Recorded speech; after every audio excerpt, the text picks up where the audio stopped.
ഓം ശാന്തി. ഒരു കോളേജിൽ ദീപക് എന്ന പേരുള്ള നല്ല സമർത്ഥനായ ഒരു കുട്ടി ഉണ്ടായിരുന്നു. നല്ല ആക്റ്റീവാണ്. പക്ഷെ അവന് പലപ്പോഴും ബാഹ്യലോകത്തിന്റെ സൗന്ദര്യം, സോഷ്യൽ മീഡിയ, എപ്പോഴും മറ്റുള്ളവരെ കമ്പാരിസൺ, ഇങ്ങനെയുള്ള കാര്യങ്ങളിലെല്ലാം അവന്റെ മനസ്സ് ഖാലിയായി. അതിൽ സമ്പന്നനായിരുന്നില്ല. കാരണം ഇങ്ങനെയുള്ള അനാവശ്യമായ ധാരാളം കാര്യങ്ങളിൽ അവൻ ഇങ്ങനെ ഇടപെട്ടുകൊണ്ടിരുന്നു. എപ്പോഴും കമ്പയർ ചെയ്യുക, മറ്റുള്ളവരുടെ തന്നെ കമ്പയർ ചെയ്യുക, ആരെങ്കിലും എന്തെങ്കിലും പറയുമ്പോൾ പെട്ടെന്ന് ദേഷ്യപ്പെടുക, അതിൽ പെട്ടെന്ന് ഫെയ്ഡ് ആകുക, പെട്ടെന്ന് പ്രതികരിക്കാനുള്ള ശ്രമം കാണിക്കുക, എടുത്തുചാട്ടം, ഇതും അവന്റെ കയ്യിലുണ്ടായിരുന്നു. ഒരു ദിവസം പ്രൊഫസർ വന്നിട്ട് പറഞ്ഞു, നമുക്ക് കുറച്ച് സമയം ധ്യാനത്തിന്റെ അഭ്യാസം ചെയ്യും. നിങ്ങൾ ധ്യാനിക്കൂ.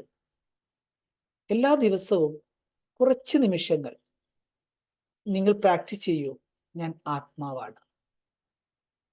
പക്ഷെ ഇത് കേട്ടപ്പോ ദീപകിന് ആദ്യമൊന്നും മനസ്സിലായി, അതെങ്ങനെ സാധിക്കും? അപ്പൊ ആദ്യമൊക്കെ ഞാൻ ആത്മാവാണെന്നുള്ള ഫീലിങ്സിൽ അധ്യാപകൻ പറഞ്ഞതിന്റെ അനുസരിച്ച്, അദ്ദേഹം തന്ന ചില നിർദ്ദേശങ്ങൾ അനുസരിച്ച് അത് ചെയ്യാൻ തുടങ്ങുമ്പോൾ ആദ്യം ഒരു ബുദ്ധിമുട്ടൊക്കെ ഉണ്ടായി. മനസ്സ് ഏകാഗ്രമല്ലല്ലോ, മറ്റു പല കാര്യങ്ങൾ അറിയുന്ന ബുദ്ധി ആയതുകൊണ്ട് പെട്ടെന്ന് സാധിച്ചില്ല. പക്ഷെ ബുദ്ധിമുട്ടേണ്ടി വന്നു. എങ്കിലും അധ്യാപകൻ പറഞ്ഞതല്ലേ, ചെയ്തു നോക്കാം എന്ന് കരുതി ദീപക് അത് സ്റ്റാർട്ട് ചെയ്തു. കുറച്ച് ദിവസങ്ങൾ കഴിഞ്ഞപ്പോ അവന് തന്റെ ശരീരത്തിനുപരിയായ ഒരു ശാന്തിയുടെയും പ്രകാശത്തിന്റെയും രൂപത്തിൽ അവൻ അനുഭവിക്കാൻ തുടങ്ങി. ഞാൻ ശാന്ത സ്വരൂപാത്മാവാണ്. ഈ ഫീലിങ്സ് കുറേശ്ശെ വരാൻ തുടങ്ങിയപ്പോ അവൻ പതുക്കെ പതുക്കെ നേരത്തെ ഉണ്ടായിരുന്ന അവസ്ഥയിൽ നിന്നും, മീൻസ് ദേഹബോധത്തിൽ നിന്നും ഡിറ്റാച്ച് ആകാൻ തുടങ്ങി. അങ്ങനെ ഒരു മാസം കൊണ്ട് അവന്റെ പെരുമാറ്റത്തിലും നോട്ടത്തിലും ഭാവത്തിലുമെല്ലാം മാറ്റങ്ങൾ വരാൻ തുടങ്ങി. നേരത്തെ അവൻ കൂട്ടുകാരോട് നിസ്സാര കാര്യങ്ങൾക്ക് വഴക്കിടുമായി. ഇന്ന് ആ സ്ഥാനത്ത് അവൻ സഹനശീലത കൊണ്ട് അനാവശ്യമായി ചിന്തിക്കുന്ന ശീലം മാറ്റിയിട്ട് ടെൻഷൻ അടിക്കാതെ അവൻ ആത്മവിശ്വാസത്തിലേക്ക് വരാൻ തുടങ്ങി. അങ്ങനെ പതുക്കെ പതുക്കെ അവന്റെ കൂട്ടുകാർക്കും അവനിലെ മാറ്റം കാണാൻ സാധിച്ചു. അവർ ചോദിച്ചു, നീ ഇത്ര പെട്ടെന്ന് മാറിയോ? നീ ഇപ്പൊ എത്ര ശാന്തനാണ്, നീ ഇപ്പൊ എത്ര പോസിറ്റീവാണ്, ഇതെങ്ങനെ സാധിച്ചു? ദീപക് പറഞ്ഞു, ഞാനിപ്പോൾ സ്വയം എന്നെ തിരിച്ചറിഞ്ഞിരിക്കുന്നു. ഈ ആത്മീക സ്ഥിതിയിലായിരിക്കുമ്പോൾ നമുക്ക് ആ സ്വയത്തിന്റെ സ്മൃതിയിൽ ഇരുന്നു കൊണ്ട് നമ്മൾ നമ്മളെ ഉയർത്തിയെടുക്കുമ്പോൾ, പരിവർത്തനപ്പെടുത്തുമ്പോൾ, നമ്മുടെ മാറ്റത്തിലൂടെ നമ്മുടെ മാറ്റത്തിന് കാരണമായ ഈശ്വരൻ ആരാണോ ആ ഈശ്വരനെയും പ്രത്യക്ഷമാക്കാൻ സാധിക്കും. അതുകൊണ്ട് ഇന്ന് അവ്യക്ത ബാബ്ദാദ നമുക്ക് നൽകുന്ന നിർദ്ദേശമാണ്, ആത്മീക സ്ഥിതിയിലിരിക്കാനുള്ള അഭ്യാസം ചെയ്യൂ, അന്തർമുഖിയാവും.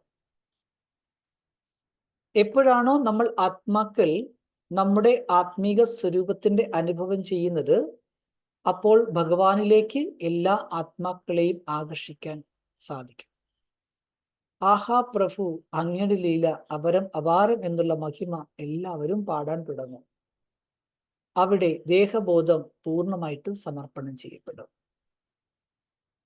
അതെത്ര ഭാഗ്യമാണ്! ആഹാ എന്റെ ഭാഗ്യം എന്നൊരു തലത്തിലേക്ക് നമുക്ക് എത്താൻ സാധിക്കും. ഈ ഒരു ഭാഗ്യത്തിന്റെ അനുഭൂതി നമ്മൾ ചെയ്യുമ്പോൾ ദേഹത്തിന്റെ സംബന്ധം, ഈ സ്മൃതിയെല്ലാം നമുക്ക് തീർച്ചയായിട്ടും മറക്കാൻ കഴിയും. ദേഹത്തെയും ത്യാഗം ചെയ്തു, സംബന്ധങ്ങളെയും അതിൻ്റെ ഓർമ്മകളെല്ലാം ത്യാഗം ചെയ്ത് കഴിയുമ്പോൾ നമുക്ക് ആ ഒരു സ്ഥിതി കൈവരിക്കാൻ സാധിക്കും. അതുകൊണ്ട് അവ്യക്ത ബാബ്ദാദയുടെ നിർദ്ദേശമനുസരിച്ച് ആത്മാക്ക അനുഭവി സച്ച ആത്മവിശ്വാസ് ദേതാഹെ, ആത്മാവിന്റെ അനുഭൂതിയാണ് നമുക്ക് സത്യമായ ആത്മവിശ്വാസം ഉണ്ടാക്കുന്നത്. അതായത് എന്താണ്? ബാഹ്യമായി നമ്മൾ എന്തൊക്കെ കാണിക്കുന്നു, എന്തെല്ലാം കാണുന്നു, അതിനെ എല്ലാം മാറ്റി വെച്ചിട്ട് ഞാൻ ആത്മാവാണ് എന്നുള്ള സത്യമായ തിരിച്ചറിവിലാണ് നമ്മുടെ ബുദ്ധി സ്ഥിരമാകുന്നത്, ചഞ്ചലത ഇല്ലാതാകുന്നത്. രണ്ടാമത്തെ ഒരു വിഷയം, അന്തർമുഖതയിലൂടെയാണ് നമ്മുടെ നിർണയശക്തി വർദ്ധിക്കുന്നത്. എപ്പോൾ മനസ്സ് ശാന്തമാകുന്നു അപ്പോൾ ശരിയായ നിർണയം എടുക്കാൻ നമുക്ക് സാധിക്കും. അത് നമ്മുടെ കരിയറിലായാലും നമ്മുടെ ബന്ധങ്ങളിലായാലും എവിടെയായാലും നമ്മളെടുക്കുന്ന തീരുമാനങ്ങളെല്ലാം കറക്റ്റ് ആയിരിക്കും.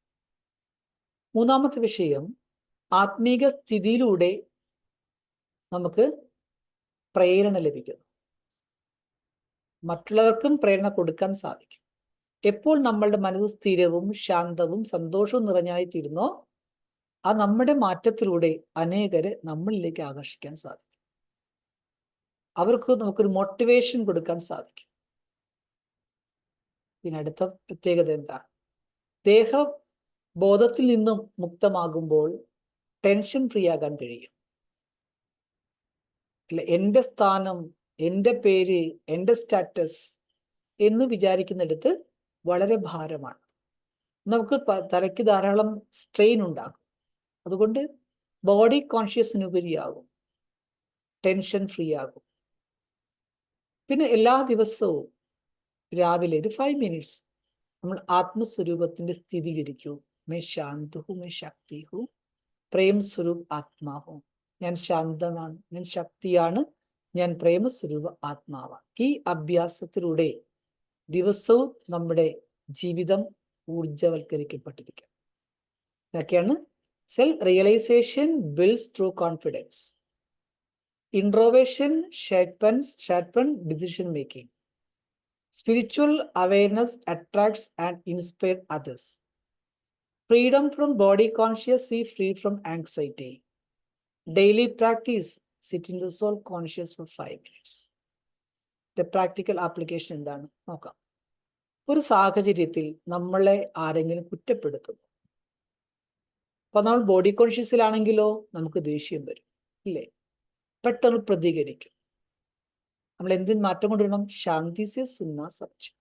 അവരങ്ങനെ എന്നെക്കുറിച്ച് കുറ്റപ്പെടുത്തിയെങ്കിൽ എന്തുകൊണ്ടാണ് ഇത് കുറ്റം പറഞ്ഞത്?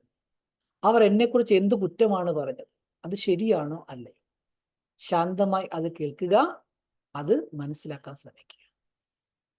എടുത്തടിച്ച് അവരെ റിയാക്ട് ചെയ്യാൻ, നമ്മളെ വെളുപ്പിക്കാൻ, ന്യായീകരിക്കാൻ ശ്രമിക്കരുത്. സോഷ്യൽ മീഡിയയിലൊക്കെ വരുമ്പോഴത്തേക്ക് എന്താണ്, അതിൽ നമ്മൾ പല കാര്യങ്ങളും കാണുമ്പോൾ നമുക്ക് ചിലപ്പോൾ ഇൻഫീരിയറിറ്റി കോംപ്ലക്സ് വരും, ഹീനഭാവന ഉണ്ടാവും. അത്രയും ടാലന്റ് നമുക്കില്ലല്ലോ, എന്ത് ചെയ്യും? കമ്പാരിസണിലേക്ക് നമ്മളെ കൊണ്ടുപോകും. അപ്പം മനസ്സിലാക്കേണ്ടത് എന്താണ്? ഞാൻ അദ്വിതീയനായ ആത്മാവാണ്. ഈ സൃഷ്ടിയിൽ ഒരു യുണീക്ക് സോളാണ് ഞാൻ. എല്ലാരെ പോലെ എനിക്കാകാൻ പറ്റില്ല, എന്നെ പോലെ എല്ലാവർക്കും ആകാനും പറ്റില്ല. ഈ ലോകത്ത് ഞാനാണ്. ആരുമായും കമ്പയർ ചെയ്യണ്ട. കമ്പാരിസൺ നമുക്ക് ഹീനഭാവന അഥവാ നെഗറ്റീവ് കോംപ്ലക്സ് ക്രിയേറ്റ് ചെയ്യും. ഇനി അടുത്തത്, നമ്മുടെ ലൈഫിൽ, നമ്മുടെ കരിയറിൽ എന്തെങ്കിലുമൊക്കെ പരാജയം സംഭവിക്കുമ്പോഴും അയ്യോ ഞാൻ തോറ്റുപോയി, ആ ഫീലിങ്സ് വരും. അസഫലത ഒരു ഫെയിലിയർ ഫീലിങ്സ് ഉണ്ടാക്കും. അപ്പൊ എന്താ ചെയ്യേണ്ടത്? ഓക്കെ, സമ്മതിച്ചു, ഇപ്പൊ തെറ്റുപറ്റി, തോറ്റുപോയി, എന്താണ്, അതിൽ നിന്നൊരു പാഠം പഠിച്ച് നാളെ ഞാൻ മുന്നേറും എന്നുള്ള ഒരു ആത്മീകമായ തീരുമാനമെടുക്കണം. സ്പിരിച്വൽ സ്വയം ഡിറ്റർമിനേഷൻ എടുക്കണം. തോറ്റുപോയല്ലോ, ഇനി എനിക്കാകാൻ പറ്റില്ലല്ലോ എന്ന് ചിന്തിക്കാതെ തോൽവിയിൽ ഒരു പാഠം പഠിക്കുക, എന്നിട്ട് മുൻപോട്ട് പോകാനുള്ള ധൈര്യം കാണിക്കുക. പിന്നെ പലപ്പോഴും നമ്മുടെ ബ്രേക്കപ്പ് ഉണ്ടാകാറുണ്ട് സംബന്ധത്തില്, അത് ഫ്രണ്ട്ഷിപ്പിലൊക്കെ. നമുക്ക് എന്ത് വേദന ഉണ്ടാവും? എന്തെങ്കിലുമൊക്കെ കാരണത്താൽ നമ്മുടെ ബ്രേക്കപ്പ് വരിക, വ്യക്തിബന്ധങ്ങളിലോ അല്ലെങ്കിൽ എന്തെങ്കിലും തരത്തിലുള്ള ഉളച്ചിലുകള്, വേദനകളൊക്കെ വരുമ്പോൾ എന്ത് ചെയ്യും? നമുക്ക് പെട്ടെന്ന് വല്ലാത്തൊരു വിഷമം ഉണ്ടാവും, അല്ലേ? അപ്പൊ എന്ത് ചെയ്യും? ദേഹബോധത്തിരിക്കുമ്പോൾ വിഷമം വരും, അവരിനോട് അങ്ങനെ ചെയ്തല്ലോ, ഇങ്ങനെ പെരുമാറിയല്ലോ. എന്നാൽ ആത്മീയബോധത്തിലേക്ക് വരുമ്പോഴോ ആത്മജാഗൃതി, ആ ആത്മാവിന്റെ ഉണലേക്ക് വരുമ്പോഴത്തേക്ക് എന്താണ്? എല്ലാം സ്വയം നമുക്കതിനെ അക്സെപ്റ്റ് ചെയ്യാൻ സാധിക്കും. എന്തുകൊണ്ട് ആ ഉലച്ചിൽ അവിടെ സംഭവിച്ചു, അത് അറിഞ്ഞ് കാര്യങ്ങളെ മനസ്സിലാക്കി ഉൾക്കൊണ്ടുകൊണ്ട് അതിനെ സ്വീകരിക്കാൻ സാധിക്കും. അപ്പൊ ഓരോ സാഹചര്യം അനുസരിച്ച് നമുക്ക് സോൾ കോൺഷ്യസ് ഇരിക്കുമ്പോൾ എന്ത് ഫീലിങ്സ് വരുന്നു, ബോഡി കോൺഷ്യസിലാകുമ്പോൾ എന്ത് ഫീലിങ്സ് വരുന്നു, ഇത് ചെക്കൗട്ട് ചെയ്യുക, എന്നിട്ട് പരിവർത്തനപ്പെടുത്തുക. ഇതാണ് ഇന്ന് അവ്യക്ത ബാബ്ദാദ നമുക്ക് നൽകുന്ന അവ്യക്ത സൂചന. ഓം ശാന്തി.